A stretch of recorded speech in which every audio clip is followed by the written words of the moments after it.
சங்கம் தொட்டிலை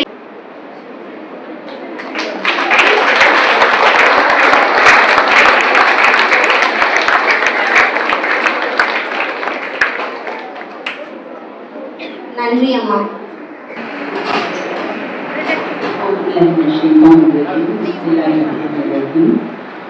சாந்தி சமாதானமும் நம் அனைவர் மீதும் உண்டாக வாசித்தவர்களாக இந்த தமிழ்நாடு தமிழ் சங்கமும் காசி மீடியா புதுக்காடு மகளிர் கல்லூரியும் நடத்தும் இந்த பன்னாட்டு கருத்தரங்கிற்கு வருகை தந்திருக்கும்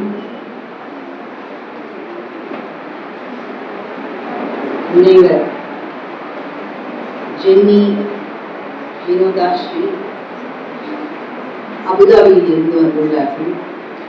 அவர்களை என் சார்பிலும் நிர்வாகத்தின் சார்பிலும் உங்கள் சார்பிலும் மீண்டும் ஒரு முறை வரவேற்கின்றேன்.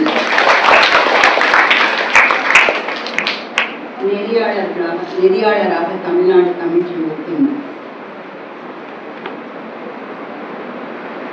பிரதிநிதியாக இங்கு வந்திருக்கும் முனைவர் தேன்மொழி அவர்களை பெங்களூரில் இருந்து வந்திருக்கிறார்கள். அவர்களை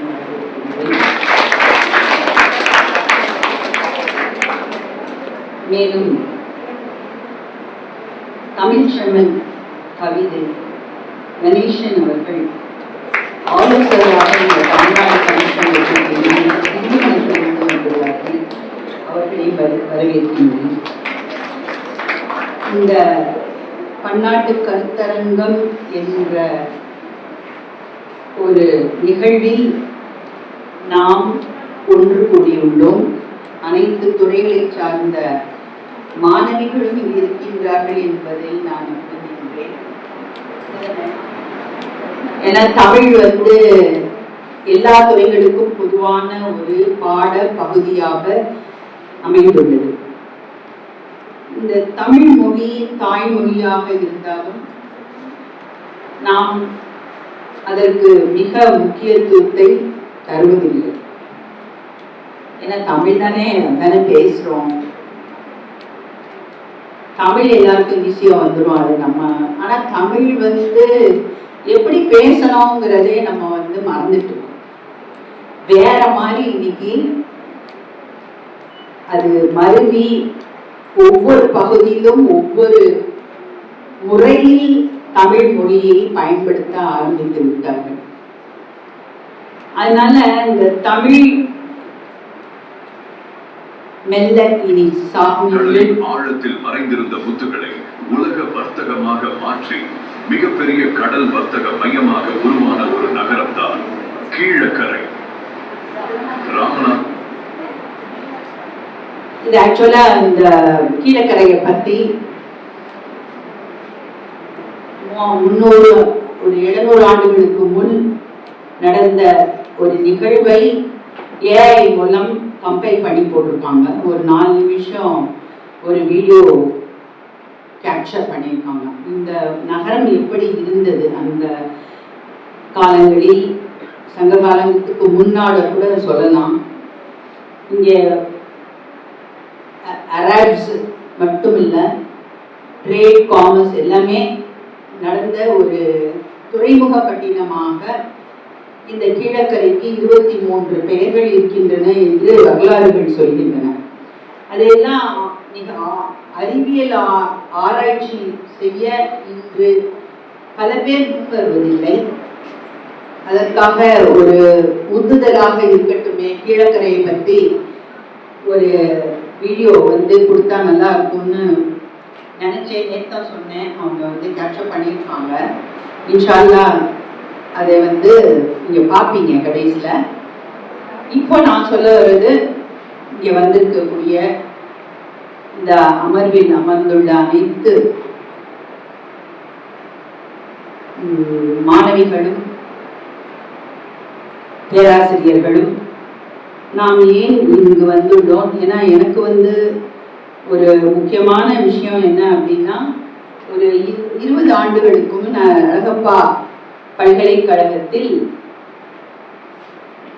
தமிழ் அறிவியல் ஆய்வு கட்டளைகளை எல்லாம் சமர்ப்பிக்கலாம் என்று ஒரு அமர்வு இருந்தது. ரொம்ப ஒரு என்ன சொல்ற ஆர்வத்தோடு இந்த அறிவியல் வார்த்தைகள் தமிழ்ல இல்லை அப்படின்னு சொல்லிட்டு இருக்காங்க. அப்போ ஆனால் இன்னைக்கு நிறைய வந்துருச்சு. இன்னைக்கு நிறைய அறிவியல் கட்டுரைகளும் அறிவியல் ஆராய்ச்சிகளும் தமிழில் தரப்பட்டு கொண்டிருக்கின்றன. ஏன்னா இது உலகம் பூரா போகணுங்கிறதுக்காக. நீங்க எந்த டிபார்ட்மெண்டா இருந்தாலும், அது எந்த துறையை சார்ந்த மாணவிகளாக இருந்தாலும், உங்களுக்கு அடிப்படையாக இந்த தமிழ்நாட்டில் இருந்து தமிழ் மொழியின் வழியாக உங்கள் ஆய்வு கட்டளைகளை எல்லாம் நீங்க வெளிக்கொணர்ந்தீர்கள் என்றால், இன்னைக்கு உலக நாடுகள்ல எடுத்து பார்த்தீங்கன்னா சைனா, ஜப்பான், அங்கெல்லாம் அவங்க தாய்மொழி வழியாக நிறைய ஆய்வு கட்டுரைகளை சமர்ப்பித்துக் கொண்டிருக்கின்றார்கள். அப்படி இருக்கும்போது அவங்களுடைய அந்த தரம் மிகவும் உயர்ந்த தரமாக இல்லை. ஆய்வு கட்டுரைகள் நல்ல தரமாக இருக்கிறது.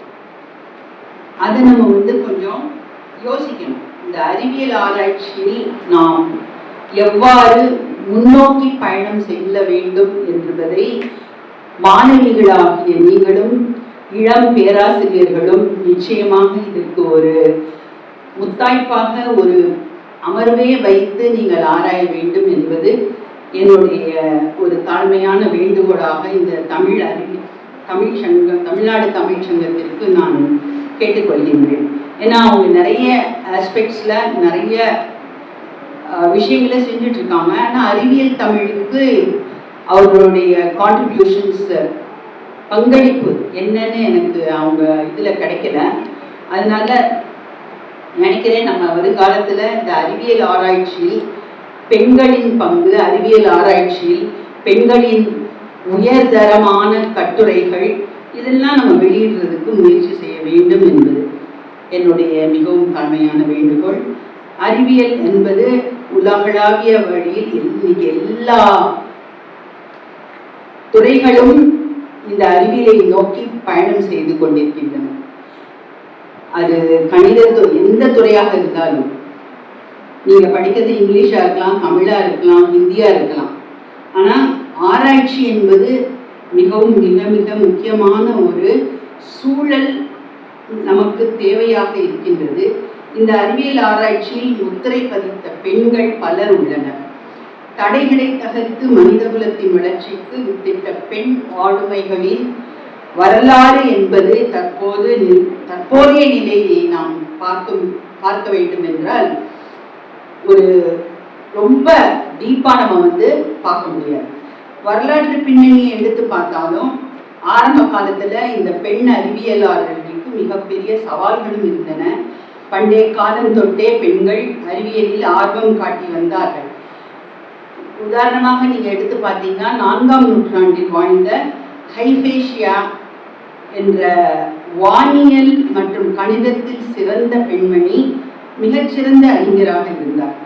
இருப்பினும் 19ஆம் மற்றும் 20ஆம் நூற்றாண்டுகளில் பார்த்தீங்கன்னா பெண்களுக்கு இந்த காலகட்டங்களில் 18-19 பெண்களுக்கு கல்வி மறுக்கப்பட்டது. கல்வி மிகப்பெரிய புரட்சிகள் வந்தது. இன்னைக்கு பெண்கள் எல்லாம் உயர்கல்விக்கு வர ஆரம்பித்து விட்டார்கள். இருந்தாலும் அந்த அளவு நாம் மிகவும் பெரிய அளவில் பெண்கள் அறிவியல் ஆராய்ச்சிகளில் ஈடுபடவில்லை என்பதுதான் இங்கு கோடிட்டு காட்ட முடியும். உலகளாவிய அறிவியல் புரட்சி ஏற்படுத்திய பெண் ஆளுமைகள் நீங்க எடுத்துக்கிட்டீங்கன்னா we can recall Marie Curie. அவங்களுடைய அறிவியல் வரலாற்றில் எடுத்து பார்த்தீங்கன்னா அவங்க கதிர் இயக்கத்தில் அவங்க கொடுத்த அந்த ரேடியோ ஆக்டிவிட்டி சப்ஸ்டன்ஸு இன்னைக்கு புற்றுநோய் சிகிச்சைக்கான ஒரு அடித்தளத்தை கொடுத்திருக்கிறது. மேரி கியூரி உடைய வரலாற்றை எடுத்து பாருங்கள். அவங்க அந்த காலத்திலே எவ்வளோ ஒரு பெரிய கான்ட்ரிபியூஷனை இன்னைக்கு உலகளாவிய எல்லா வீடுகளிலும் கேன்சருங்கிற ஒரு நோய், புற்றுநோய் எங்கு வேண்டுமானாலும் இந்த புற்றுநோய் எந்த பகுதியிலோ எந்த உடம்பில் எங்கு வேணாலும் இது வரக்கூடிய சூழ்நிலையில் இன்று உருவாகிவிட்டது. அதுக்கு பேஸே போட்டது மேரி கியூரி தான். இதுக்கு அது நீங்க அவங்களுக்கு 2 முறை நோபல் பரிசு இயற்பியலிலும் வேதியியலிலும் பெற்ற ஒரே பெண் விஞ்ஞானி இவங்க தான். 2 தடவை வாங்கியிருக்காங்க. அப்போ அவங்களால முடிஞ்சிருக்கு, அந்த டைம்லேயே அவங்க சிந்திச்சிருக்காங்க, செயல்பட்டுருக்காங்க, கான்ட்ரிபியூட்